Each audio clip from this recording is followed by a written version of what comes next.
Boker Tov, il est 8h, heure de Jérusalem, 7h, heure de Paris. C'est l'heure du premier journal d'information ce matin sur Studio Kalita, relayé sur les ondes de Radio J.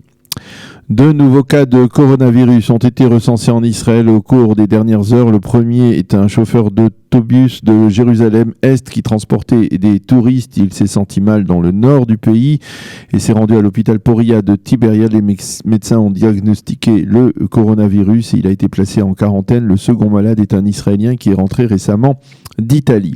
Le ministère israélien de la Santé envisage d'ores et déjà un cas de figure où le virus se propagerait rapidement et toucherait des centaines voire des milliers de citoyens israéliens. Des mesures sont actuellement prises en ce sens. L'une d'elles, c'est l'ouverture d'un second laboratoire chargé de procéder à des examens pour savoir si telle ou telle personne a contracté le virus. Le premier laboratoire a été ouvert donc à l'hôpital Tel HaShomer près de Tel Aviv. Le second ouvrira à l'hôpital Hadassah à Jérusalem. Le ministère de la Santé a publié hier soir de nouvelles recommandations appelant tous les organismes et toutes les sociétés, en particulier les entreprises capitales pour le bon déroulement du pays, à interdire à leurs fonctionnaires et employés de se déplacer à l'étranger et à se montrer très prudents dans les relations de proximité avec leurs collègues. Des dizaines de juges et juristes du ministère israélien de la Justice ont été placés en quarantaine après être rentrés ces derniers jours d'un séjour à l'étranger. Au sein du système des tribunaux israéliens, on affirme que cela n'affectera pas le travail des différents tribunaux du pays.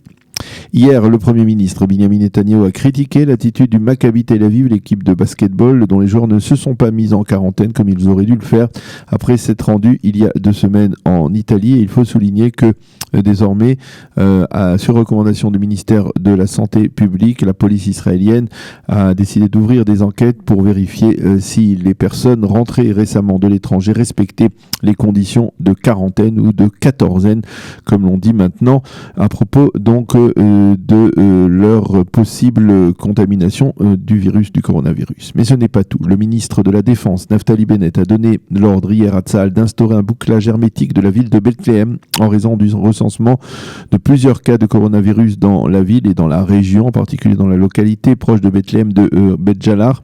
Cette décision a été prise en concertation avec l'autorité palestinienne qui, elle, a décrété de son côté l'état d'urgence sur tous ces territoires en raison donc de l'épidémie de coronavirus. Les visites de touristes, d'Israéliens et même de Palestiniens dans la ville de Bethléem sont donc désormais interdites. Le ministère de la Santé a demandé également hier au Waqf musulman de réduire considérablement le nombre des fidèles qui iront prier aujourd'hui sur le mont du Temple pour la prière du vendredi, mais le Waqf a affirmé que ce n'était pas possible car cela aurait, je cite, des répercussions dramatiques. Le Waqf a tout de même donné à ses fidèles des directives d'hygiène à respecter lors de la prière d'aujourd'hui. Les derniers développements dans la crise politique en Israël au sein du parti bleu-blanc envisagent désormais l'option de former un gouvernement minoritaire provisoire, et ce afin de ne pas risquer de tomber dans de 4e élections. Il semble que Moshe Ya'alon ne s'oppose plus à la formation d'un tel gouvernement avec le soutien de l'extérieur de la liste arabe unifiée. Au sein du bloc de centre-gauche, on estime que Benny Gantz parviendra à rassembler 59 mandats, après qu'hier, Avigdor Lieberman est affirmé qu'il serait prêt à voter une loi anti-Bibi, cette fameuse loi anti-Bibi, et qu'il envisageait également de recommander Benny Gantz pour former la prochaine coalition gouvernementale. 59 députés, ce serait donc un de plus que le bloc de droite et orthodoxe qui a obtenu lors des dernières élections 58 députés. Ce serait l'ensemble du bloc des partis anti-Bibi sans les 3 mandats du parti arabe radical Balad.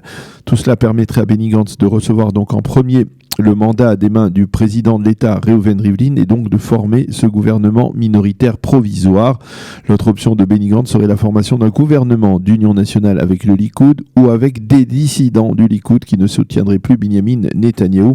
Il semble que Lieberman actuellement manœuvre afin de contraindre le Premier ministre de se retirer, d'accepter un compromis judiciaire qui éviterait l'ouverture de son procès, une ouverture prévue pour le 17 mars prochain. Et puis dans ce contexte, après que les résultats définitifs aient été publiés Il s'avère que le refus du parti Otzma Yehudit, de la force juive, de renoncer à se retirer de la course à la 23e Knesset a privé la droite israélienne d'un mandat supplémentaire. Otzma n'a obtenu que 0,49% des suffrages, soit moins de 20 000 voix, et ce qui est nettement inférieur à ce qu'il avait reçu lors des précédentes élections, puisqu'il avait été crédité de quelques 80 000 voix. Mais si ces voix obtenues par Otzma Yehudit lundi s'étaient réparties entre le Likoud et Yamina, eh bien le Likoud aurait obtenu le bloc de droite aurait obtenu un 59e mandat et il aurait eu plus de facilité à former un gouvernement.